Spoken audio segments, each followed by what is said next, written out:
এক গ্রামে ডাইনি লোকেদের উঠিয়ে নিয়ে যেতে লাগলো, তাই তার আতঙ্কেতে লোকেরা বাড়ি থেকে বেরোনো বন্ধ করে দিল। ডাইনির শিকার না পাওয়াতে সে এক মহিলার রূপ নিয়ে নিল আর ঠেলাতে দোসা নিয়ে সারা গ্রামে ঘুরতে শুরু করলো।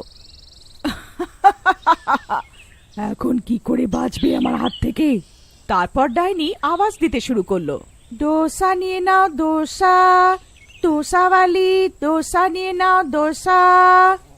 আরে, এই আমাদের গ্রামে দোসা বিক্রি করতে কোথা থেকে এসে গেল?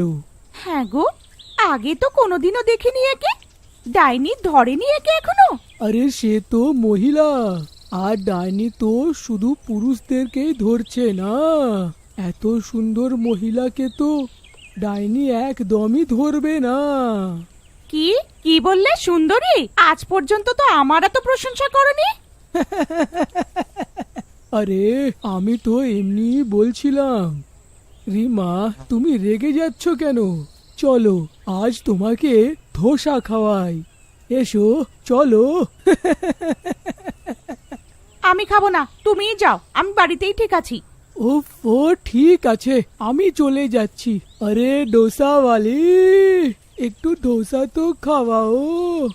কিন্তু আগে একটা কথা বলো, তোমাকে তো আগে কোনোদিনও এই গ্রামে দেখিনি, তুমি কি নতুন নাকি? হ্যাঁ, আমি নতুন এই গ্রামে। আগে আমি অন্য গ্রামে থাকতাম, ওইখানে আমার দোসা অনেক চলতো। আমি কালই এসেছি এই গ্রামে। আমার দোসা খেতে রাখো, অনেক সুস্বাদু। ঠিক আছে, খাওয়াও তো একটু। হুম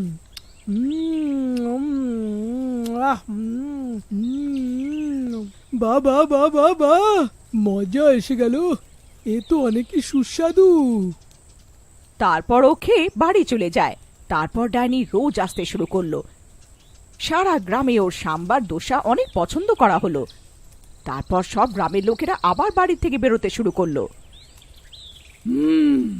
এখন তো এই গ্রামের লোকেরা আমাকে বিশ্বাস করে নিয়েছে, আর ডাইনির ব্যাপারটা ওরা ভুলে গেছে। এখন আমি শিকার করা আরম্ভ করতে পারি। পরের দিন ডাইনি আবার মহিলার রূপ নিয়ে নেয়। দোসা নিয়ে নাও দোসা, দোসাওয়ালি। আরে রিমা বোন, ওই দেখো দোসাওয়ালি এসে গেল, চলো খাই। না, আমার গলা আজ খারাপ আছে, তুমি আমার বরকে নিয়ে যাও খাওয়ার জন্যে। এমনিও তো ওর এই দোসাওয়ালিকে অনেক পছন্দ। ও তুমি এখনো রেগে আছো? চলো পূজা বৌদি, চলো চলো রাজু ভাই, আমি রিমা ডার্লিং এর জন্য বাড়িতেই নিয়ে আসবো। তারপর তিনজনে যায় আর দোসা খেয়ে ওইখানে অজ্ঞান হয়ে পড়ে যায়। আরে আমার মাথা ঘুরছে, আরে আহ আহ পড়ে গেল তিনজন। এই মহিলা আমার কোনো কাজের নয়, এই দুটো লোকেদের উঠিয়ে নি। তারপর ডাইনি নিজের আসল রূপে চলে আসে আর হারিয়া আর রাজুকে উঠিয়ে নিয়ে নেয়। ওইদিকে হারিয়ার স্ত্রী রিমা বাইরে আসে তো পূজাকে অজ্ঞান অবস্থায় দেখে। আরে পূজা, কি হলো? তারপর রিমা জল ছিটিয়ে পূজাকে জ্ঞানে ফেরায় আর ওকে জিজ্ঞেস করে, আরে আমার কি হয়েছিল? আমার তো কিছুই মনে নেই। আমাদের বড়রা কোথায় গেল? এখানেই তো ছিল তোমার সাথে। তারপর দুজনে মিলে ওদের সারা গ্রামে খোঁজে, কিন্তু কোথাও খুঁজে পায় না। হতে পারে চাষের দিকে গেছে, বিকাল অব্দি চলে আসবে। এইটুকু বলে দুজন নিজের নিজের বাড়ি চলে যায়। আর অন্যদিকে ডাইনি হারিয়া রাজুকে গুহাতে নিয়ে যায় আর খাঁচায় আটকে দেয়, যেখানে আরো অন্য লোকেরা বন্ধ হয়েছিল। আরে হরিয়া ভাই, আর রাজুকেও এই ডাইনি ধরে ফেলেছে। আরে তোর না শোকরে ডাইনি, আমাদের গ্রামে কি কোনো পুরুষ মানুষদের কি ছাড়বি না নাকি? চুপ কর, আর আমার জন্য খাবার বানাও সবাই মিলে। নিজের স্ত্রীদের থেকে অনেক সেবা করিয়ে নিয়েছো, এখন আমার সেবা করো। যেই তোমরা সবাই 50 জন হয়ে যাবে, আমি তোমাদের সবাইকে মেরে ফেলবো।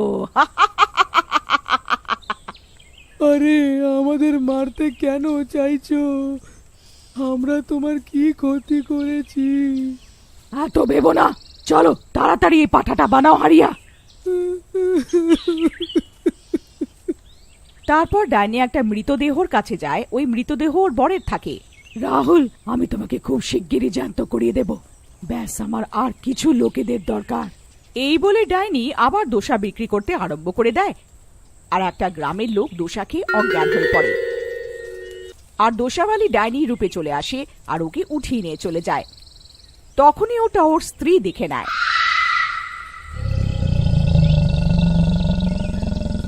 আরে মা গো মা, পূজা বোন, রিমা বোন, আমার বরকে ডাইনি উঠিয়ে কোথায় নিয়ে যাচ্ছে? আরে না, এই দোসাওয়ালি তো ডাইনি বেরোলো। রিমা বোন, আমাদের এর পিছু করতে হবে, কোথাও আমাদের বড়দেরও এই উধাও করে দেয়নি তো। তারপর ওরা লুকিয়ে দোসাওয়ালির পিছু করে আর ডাইনির গুহা অবধি পৌঁছে যায়। ওইখানকার দৃশ্য দেখে ওরা চোখে বিশ্বাস করতে পারে না। গ্রামের অনেক লোক একটা খাঁচায় বন্ধ ছিল। আরে আর রাজু ওই দিকে, আর সব লোক যারা উধাও হয়ে গেছে সব এখানে। হে ভগবান, আমার হারিয়াও আছে এখানে। মানে এই ডাইনি সব লোকেদের আটকে রেখেছে, কিন্তু কেন? আরে বোনেরা, এখান থেকে চলো।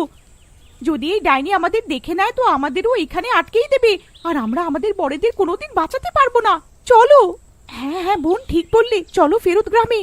তারপর সবাই গ্রামে ফিরে আসে আর গ্রামের লোকেদের দোসাওয়ালির ব্যাপারটা বলে। তারপর প্রধানের থেকে সাহায্য চায়।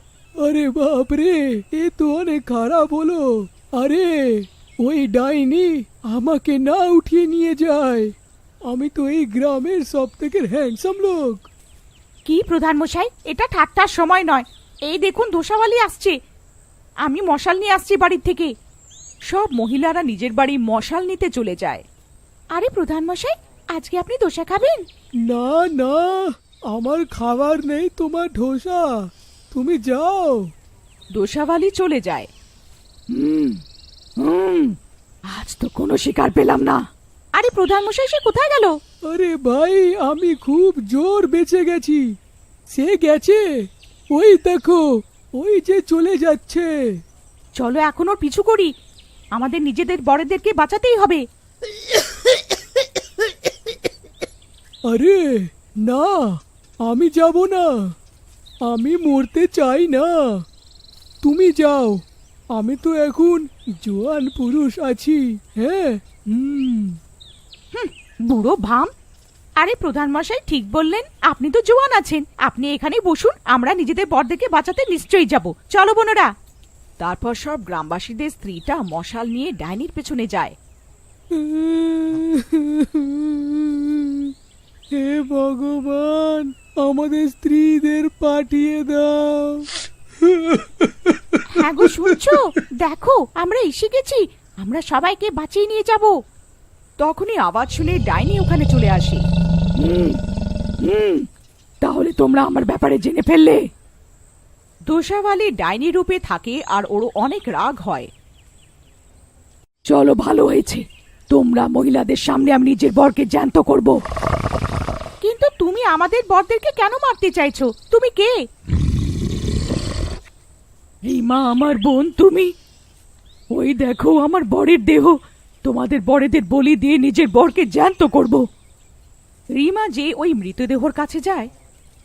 তুমি আমাকে বোন কেন বললে? আরে রাহুল, এটা তো রাহুলের সব।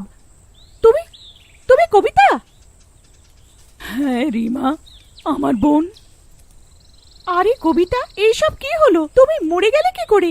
তুমি তো বিয়ে করে শহরে গেলে, আর এইটা আমার বর হারিয়া। তুমি আমার বরকে মেরে নিজের বরকে জ্যান্ত করতে চাইছো? মরা মানুষ কোনোদিন জ্যান্ত হয় না আমার বোন। ডাইনি কাঁদতে কাঁদতে রিমাকে জড়িয়ে ধরে। হ্যাঁ আমার বোন, তুমি ঠিক বললে, আমি জানতাম না হারিয়া তোমার বর। তোমাকে আমরা কত খুঁজলাম, তারপর মা বাবা আমার বিয়ে হারিয়ার সাথে করিয়ে দিল। আমার অ্যাক্সিডেন্ট হয়ে গেছিল, যাতে আমরা দুজনে মরে গেছিলাম। আমি ডাইনি হয়ে গেলাম, আর আমার বরকে জ্যান্ত করতে গিয়ে আজ আমার দ্বারা অনেক বড় ভুল হয়ে যেত। আমি অজান্তে নিজের বোনেরই সংসার ছাড়খাড় করে দিতাম। আমাকে ক্ষমা করে দাও আমার বোন, আমাকে ক্ষমা করে দাও। তোমার সাথে অনেক খারাপ হয়েছে, আমি তোমাদের দুজনে শ্রাদ্ধ করাবো, যাতে তোমাদের আত্মা মুক্তি পেয়ে যায়। তারপর ডাইনি সবার স্বামীদের ছেড়ে দেয়, আর রিমা ওদের শ্রাদ্ধ করিয়ে ওদের মুক্তি পাইয়ে দেয়।